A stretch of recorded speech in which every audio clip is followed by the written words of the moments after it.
آج جو یہ محفل سجائی جا رہی ہے، جو آپ علیہ السلام کی شان میں اشعار پڑھے جا رہے ہیں، جو آپ کی منقبت کی جا رہی ہے، یہ آپ علیہ السلام کی شان میں تذکرہ کرنا، یہ ہمارے لیے سعادت ہے، ہمارے لیے رحمتوں کا نزول کا ذریعہ ہے۔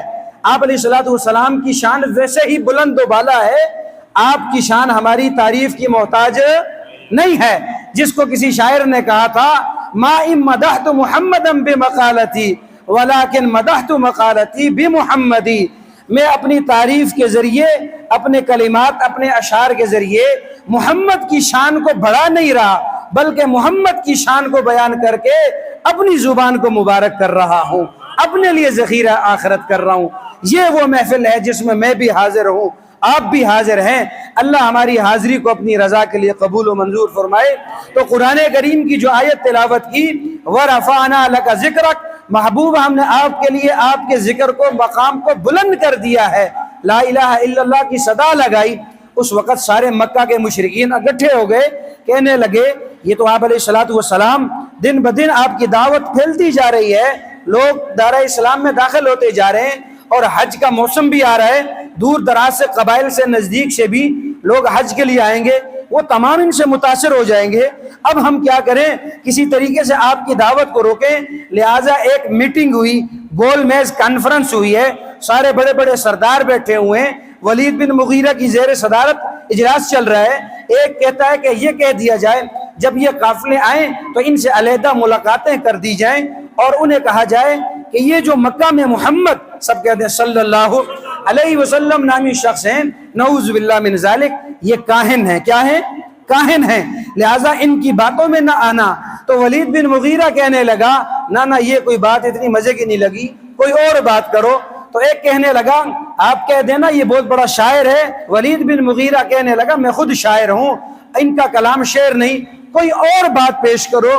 ایک نے کہا، آپ یہ کہہ دیں یہ جادوگر ہیں، اور جادو کے ذریعے والد اور اولاد کے درمیان میں تفرقہ پیدا کر دیتے ہیں، رشتہ داروں کے درمیان میں تفرقہ پیدا کر دیتے ہیں، لہٰذا آپ ان کو جادوگر مشہور کر دیں، ان کے بارے میں کہا جائے کہ ان کا کلام جادو ہے، لہٰذا ان کی بات نہ سننا۔ آخر طے پایا گیا، لوگ حج کے لیے دور دراز سے آنا شروع ہو گئے۔ اب ایک کمیٹی تشکیل دے دی گئی، وہ کمیٹی آ کے ان سے ملاقاتیں کرتی اور سلام کر کے ساتھ ہی کہتی، آپ حضرات حج کے لیے تو تشریف لائے ہیں، لیکن یہ یاد رکھنا جو یہاں محمد نامی شخص ہیں ان کی بات نہ سننا، بہت بڑے جادوگر ہیں، نعوذ باللہ، بہت بڑے جادوگر ہیں، اور یہ جادو کے ذریعے اپنی بات آپ کو منوا لیں گے، اور آپ کے درمیان، رشتہ داروں کے درمیان میں اختلاف پیدا ہو جائے گا۔ جس ریت پر آپ خاندانوں سے چلے آ رہے ہیں، آپ اس کے الٹ چلنا شروع ہو جائیں گے۔ بالآخر یوں کرتے کرتے سارے عرب کے قبائل جتنے آئے ہوئے تھے مکہ میں، ان سب کے سامنے جب یہ بات آئی کہ محمد نامی شخص کا تذکرہ ہو رہا ہے، ہم دیکھ تو لیں، ملاقات تو کر لیں کہ یہ شخص ہیں کون ہے، تحقیق تو کر لیں، جستجو لائق ہوئی۔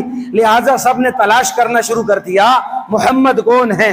اگر یہ یوں تذکرہ نہ کرتے تو تعارف ہی نہ ہوتا، لیکن رب کی ذات بلند ذات ہے، رب نے جو وعدہ کر رکھا تھا، رفعنا لک ذکرک، محبوب ہم نے آپ کے لیے آپ کے تذکرے کو بلند کر دیا ہے، تو رب نے پھر یوں کر کے دکھایا، ان مشرکین کے ذریعے آپ کا تذکرہ کروایا، انہی مشرکین نے آپ کا تعارف کرایا، ہر ایک کو بتایا کہ محمد کے پاس نہ جانا، پھر ہر ایک قبیلے والا محمد کے پاس آیا، پھر محمد کا غلام بن کر مجلس سے اٹھا۔ ورفعنا لک ذکرک، محبوب ہم نے آپ کے لیے آپ کے ذکر کو بلند کر دیا۔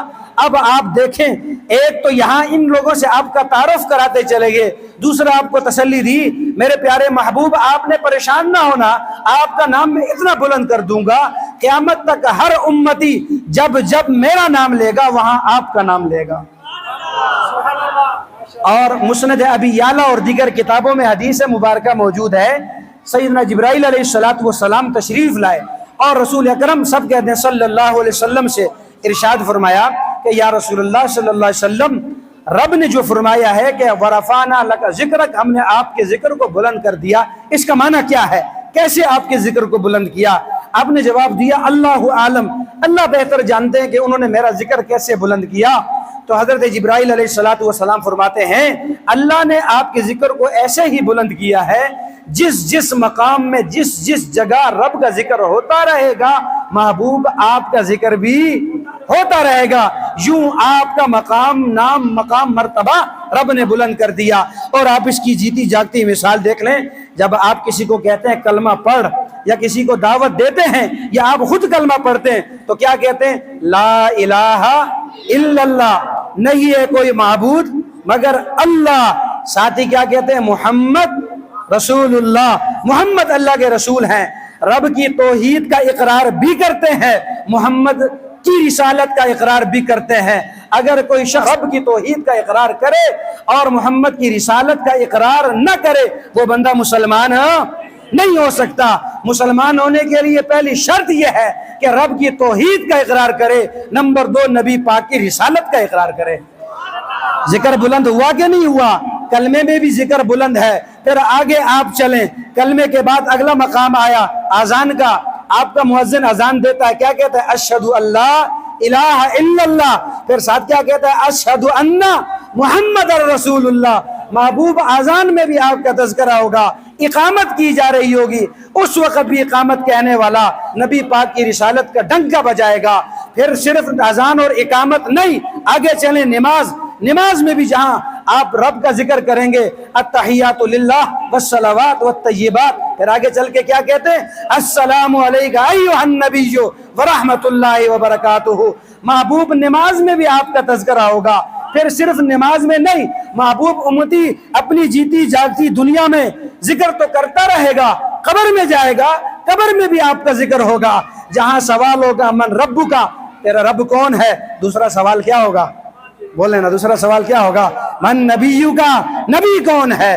قبر میں بھی آپ کا ذکر کیا جا رہا ہوگا۔